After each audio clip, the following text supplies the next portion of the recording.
नेपाल तपोभूमि हो। यहाँ विभिन्न कालखण्डमा महान आत्माहरूले ध्यान, जप, तप गरी सिद्धि प्राप्त गरेको पाइन्छ। त्यस्ता धेरै सिद्ध महात्माहरूको अत्यन्त प्रिय स्थल हो नेपालको हिमाली र पहाडी क्षेत्र। पाशुपत क्षेत्र अर्थात् नेपालको काठमाडौँ त साधु सन्तका लागि त झनै पवित्र स्थल हो। भगवान पशुपतिनाथको मन्दिरप्रति विश्वका मानवहरूको आकर्षण हुँदा तपस्वीहरूको त नहुने कुरै भएन। धेरै तपस्वीहरूले नेपाललाई तपोभूमि बनाएरै जीवन अर्पण गरेका छन्। तीमध्ये प्रमुख हुनुहुन्छ शिवपुरी बाबा। 137 वर्षको उमेरमा समाधि लिनुभएका शिवपुरी बाबा यस शताब्दीका सबैभन्दा बढी उमेरसम्म बाँच्ने सिद्ध पुरुष हुनुहुन्छ। तपस्वी बाबाको जीवन अपत्यारिलो छ। उहाँले पैदलै झण्डै विश्व भ्रमण गर्नुभएको तथ्य जो कोहीलाई पनि स्वीकार्न कठिन छ, तर यो सत्य हो। हिन्दू, इस्लाम, इसाई मात्र होइन, विश्वका सबै धर्म र सम्प्रदायको यथार्थ प्रभावमा रहेको उहाँको लामो जीवन यात्रालाई हामीले छोटकरीमा चर्चा गर्ने प्रयत्न गरेका छौँ। शिवपुरी बाबाको जन्म ईस्वी सम्वत 1826 मा भारतको केरलामा भएको थियो। ब्राह्मण कुलमा जन्मनुभएका बाबाले 9 वर्षको उमेरमा नै मातापिता गुमाउनु पर्यो। त्यसैले उहाँलाई हजुरबुबा अच्युतमले हुर्काउनुभयो। अच्युतम टिपु सुल्तानको दरबारका प्रख्यात ज्योतिष हुनुहुन्थ्यो। शिवपुरी बाबाको प्रारम्भिक जीवन अत्यन्तै सामान्य थियो। 5 वर्षको उमेरमा उहाँले शिक्षा प्रारम्भ गर्नुभयो। सानैदेखि आध्यात्मिक स्वभाव र अद्भुत प्रतिभाका धनी उहाँले 12 वर्षको उमेरमा नै 4 वेद र 2 उपवेद, धनुर्वेद र आयुर्वेद कण्ठस्थ गर्नुभयो। हजुरबुबा अच्युतम नै उहाँका गुरु हुनुहुन्थ्यो।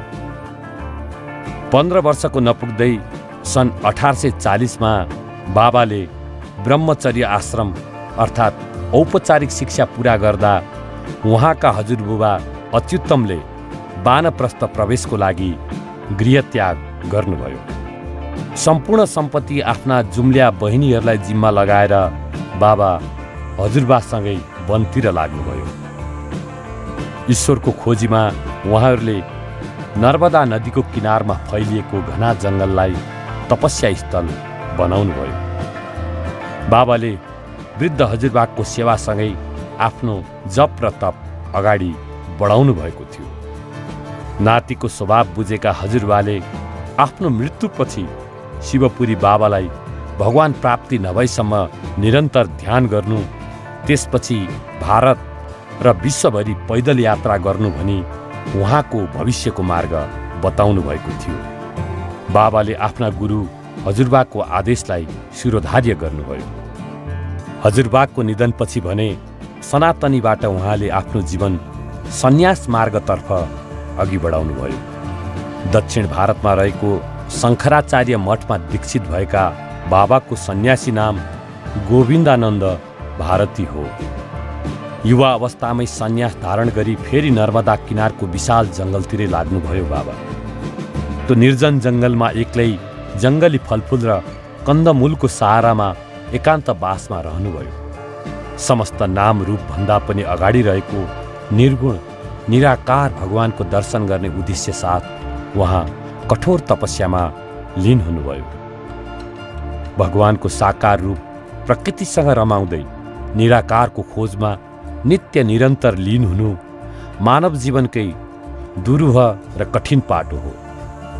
बाबा त्यसको गहिराइमा डुब्दै जानुभयो, त्यसैको आनन्दमा भुल्दै जानुभयो। एकपछि अर्को वर्ष बित्दै गए। बाबा ईश्वरीय आनन्दमा यसरी हराउनुभयो कि उहाँलाई 2 दशकभन्दा बढी समय बितेको पत्तै भएन। प्रकृतिका हरेक गतिविधिमा उहाँ रमाउनुभयो। वर्षा, हिउँद सबै मौसमको सामिप्यमा घना जङ्गलमा रमाउनुभएका शिवपुरी बाबाको भनाइ नै छ, संसारबाट हट्नु भनेको संसारलाई नकार्नु होइन। जीवनयापन गर्नको लागि नचाहिने सबै गतिविधि र वस्तुहरूबाट टाढा रही प्रकृतिसँग जोडिएर त्यसबाट प्राप्त हुने असीम आनन्द भोग गर्नु हो। तपस्याको फल मिठो हुन्छ। आखिर त्यो महान समय आइपुग्यो। अचानक बिजुली चम्किए जस्तै भयो। जीवनमा भगवानको दर्शन भयो र सबै समस्याहरू समाधान भए। आफ्ना भक्तहरूलाई शिवपुरी बाबा बारम्बार भन्नुहुन्थ्यो। बाबाले 50 वर्षको उमेरमा समस्त नाम रूप र गुणभन्दा पर रहेको अर्थात् परब्रह्मको दर्शन गर्नुभयो। आध्यात्मिक मार्गमा हिँड्नेहरूको लागि यो अत्यन्तै उच्च उपलब्धि हो। हुन त यो कुरा शब्दमा बयान गर्न सकिने होइन, स्वयंले अनुभूत गर्ने मात्र हो र त्यसको प्रभाव दर्शन पाउनेमा देखिने हो। त्यो कुरा शिवपुरी बाबालाई भेट्ने जो कोहीले पनि अनुभूत गर्न सक्थ्यो। हजुरबाले बताए बमोजिम भारतको भ्रमणमा निस्किनुभयो बाबा। कलकत्तामा रहनुभएका परमहंस रामकृष्णसँगको भेटपछि देश विदेशमा अध्यात्म प्रचार गर्नुहुने व्याख्याकार श्री अरविन्द घोषसँग बाबाको सत्सङ्ग भयो। उहाँले भारतका सबै पवित्र तीर्थस्थलहरूको पैदलै भ्रमण गर्नुभयो। भगवानसँग साक्षात गरिसकेको महान आत्मालाई पनि मानव र मानवताका समग्र स्वरूपहरूमाथि विजयी हुन सामाजिक, सांस्कृतिक, भाषिक, चारित्रिक आत्मीकरण र आध्यात्मिक साधारीकरण अत्यावश्यक हुन्छ। त्यसैले भारतपछि उहाँ विश्व यात्रामा निस्कनुभयो। यात्रामा उहाँको पहिलो गन्तव्य थियो अफगानिस्तान। ईश्वरीय शक्तिसँगको निकटताका कारण सबै धर्मको मर्म बुझ्नुभएका शिवपुरी बाबाबाट इस्लाम धर्मका गुरुहरू पनि अत्यन्तै प्रभावित भए। इस्लाम धर्मका मुख्य केन्द्रमध्ये एक अफगानिस्तानमा केही समय बिताउनुभएका बाबा त्यसपछि इरान जानुभयो। इस्लाम धर्मप्रतिको उहाँको गहिरो चिन्तन, निष्ठा र आस्थाकै कारण मुसलमानहरूको पवित्र तीर्थस्थल मक्काको पनि दर्शन गर्न पाउनुभयो बाबाले। मक्कामा मुसलमान बाहेक अरूलाई प्रवेश र दर्शन वर्जित छ। सम्भवतः मक्काको भ्रमण गर्ने उहाँ एकमात्र उच्च सनातन धर्मावलम्बी हुनुहुन्छ।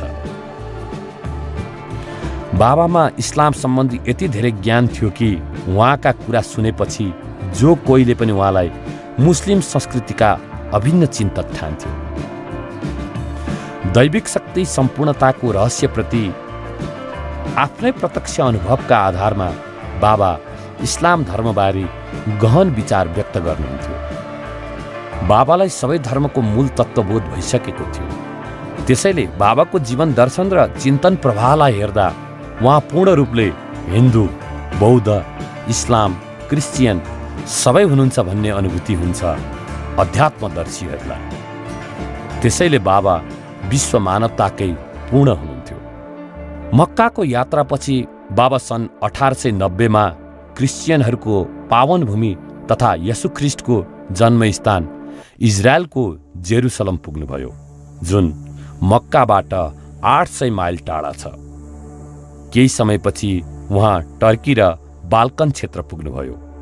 इसाई संस्कार र क्रिस्चियन धर्मबारे गहन ज्ञान हासिल गर्न उहाँ इटलीको रोम पुगेपछि केही समय त्यहीँ बिताउनुभयो।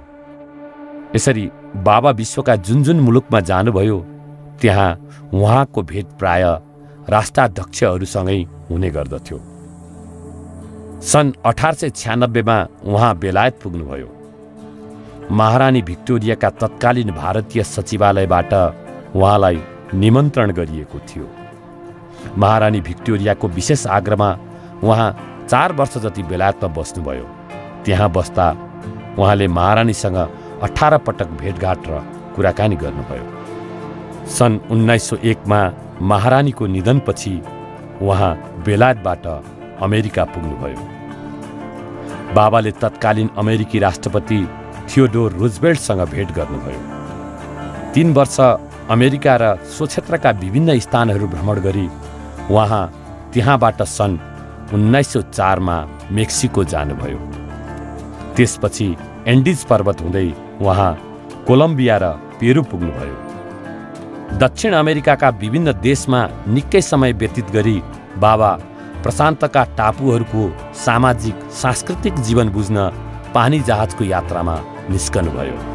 त्यही क्रममा न्युजिल्यान्ड र अस्ट्रेलिया हुँदै सन् 1913मा जापान पुग्नुभयो।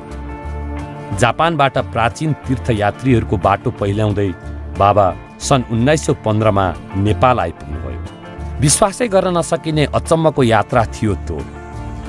सन् 1875देखि 1915सम्म अर्थात् 40 वर्ष लाग्यो बाबालाई विश्व परिक्रमा गर्न। सो यात्रामा 80% भन्दा बढी दूरी पैदलै हिँडेको यथार्थ स्वयं बाबा भक्तहरूसँग बताउनुहुन्थ्यो। बाँकी यात्रा उहाँले जलमार्गमा पानी जहाजबाट गर्नुभयो। भूमध्य रेखाको चारैतिरको 25,000 माइलभन्दा बढी दूरी बाबाले पैदलै पार गर्नुभयो। बाबा नेपालमा केही समय बसेपछि भारतको बनारस जानुभयो। पण्डित मदन मोहन मालवीयले स्थापना गर्न लागेको बनारस हिन्दू विश्वविद्यालयलाई 50,000 चन्दा प्रदान गरेर बाबा आफ्नो जन्मस्थान केरला फर्कनुभयो। 70 वर्षपछि जन्मस्थल पुग्दा त्यहाँ धेरै परिवर्तन भइसकेको थियो। उहाँले आफ्नो घर समेत पत्ता लगाउन सक्नु भएन। बहिनीहरूको पनि निधन भइसकेको र उनीहरूको घरको कुनै अवशेष पनि थिएन। केरलाबाट फेरि नेपाल आउनुभयो बाबा शिवरात्रिको अवसरमा श्री पशुपतिनाथको तीर्थयात्राका लागि। तीर्थयात्रीको रूपमा आएका भारतीय साधुहरूले 1 हप्तामा नेपाल छोड्नुपर्ने बाध्यात्मक व्यवस्था थियो। तर शिवपुरी बाबा भने नेपालमै आफ्नो बाँकी जीवन बिताउन चाहनुहुन्थ्यो। अब कसरी नेपाल बस्ने भनेर उहाँ धर्म सङ्कटमा पर्नुभयो। त्यही समयमा उहाँको भेट विल्किन्सन नामक अमेरिकी नागरिकसँग भयो, जससँग बाबाको पहिलो भेट म्यान टापुमा भएको थियो। विल्किन्सन नेपालका लागि आवासीय अमेरिकी राजदूत भएर काठमाडौँ आएका थिए। उनकै सहयोगमा बाबाको नेपालमा बस्ने वातावरण बन्यो। बाबाले काठमाडौँ उपत्यकाको उत्तरमा रहेको शिवपुरी जङ्गलमा बसोबास गर्ने अनुमति पाउनुभयो। त्यसपछि अत्यन्तै रमणीय सो ठाउँमा रहेर उहाँले आफ्नो तपस्या निरन्तर अगाडि बढाउनुभयो। शिवपुरी जङ्गलमा बस्न थालेपछि उहाँको नाम शिवपुरी बाबा रहन गएको हो। नेपाल आउँदा नै बाबाले 100 वर्ष उमेर पार गरिसक्नु भएको थियो। तर पनि उहाँ अत्यन्तै स्वस्थ हुनुहुन्थ्यो। यसबीच उहाँको कीर्ति नेपाल, भारत, बर्मा, श्रीलङ्का, चीन, जापान जस्ता बौद्धमार्गी समाजमाझ फैलिसकेको थियो। बाबा ठुला बडाको सङ्गत होइन, सर्वसाधारणहरूसँगको सीमित सामिप्य र निश्चल एकान्तमा रमाउनुहुन्थ्यो। हो हल्ला र भिडभाडबाट टाढै रहेर। त्यसैले शिवपुरी जङ्गल उहाँको लागि ज्यादै उपयुक्त स्थल बन्यो।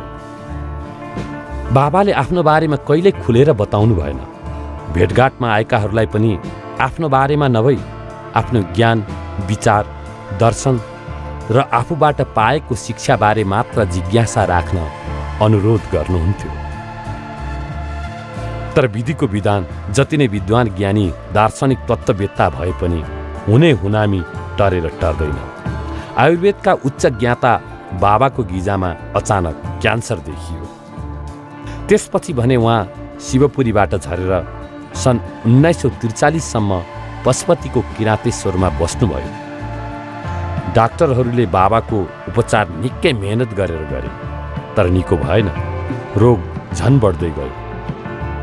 त्यसपछि भने बाबाले आफ्नो उपचार आफै गर्न थाल्नुभयो र क्यान्सर जस्तो गम्भीर रोगबाट पनि मुक्ति पाउनुभयो। क्यान्सर निको भएपछि भने उहाँ ध्रुवस्थलीमा बस्न थाल्नुभयो।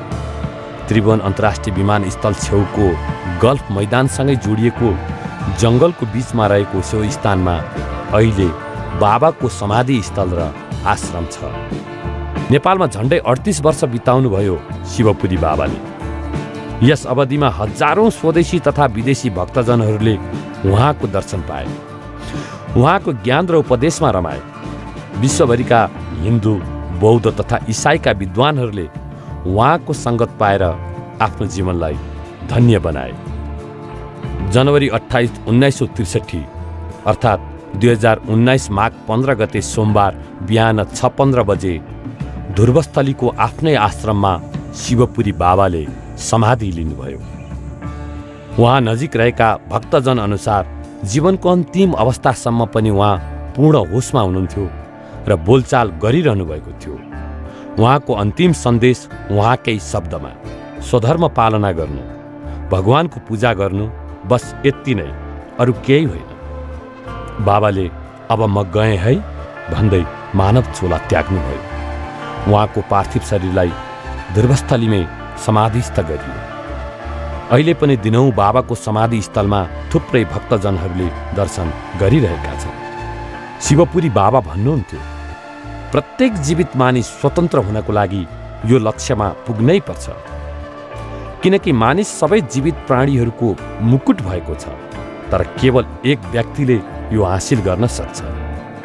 यो कसरी प्राप्त गर्न सक्छ भने शारीरिक, मानसिक र आध्यात्मिक तीनैवटा शाखाहरूको निरन्तर अभ्यास गरेर। यस धरतीमा शिवपुरी बाबाको जीवन 137 वर्षको लामो यात्रा थियो। यस्ता महामानवले धरतीमा जन्म लिनु र हाम्रै भूमिमा जीवनका महत्त्वपूर्ण समय बिताउनु पुण्य भूमिको पहिचान हो। बाबाको मानवतावादी ज्ञान र शिक्षा प्राप्त गर्नु हाम्रो पनि ठुलो भाग्य हो।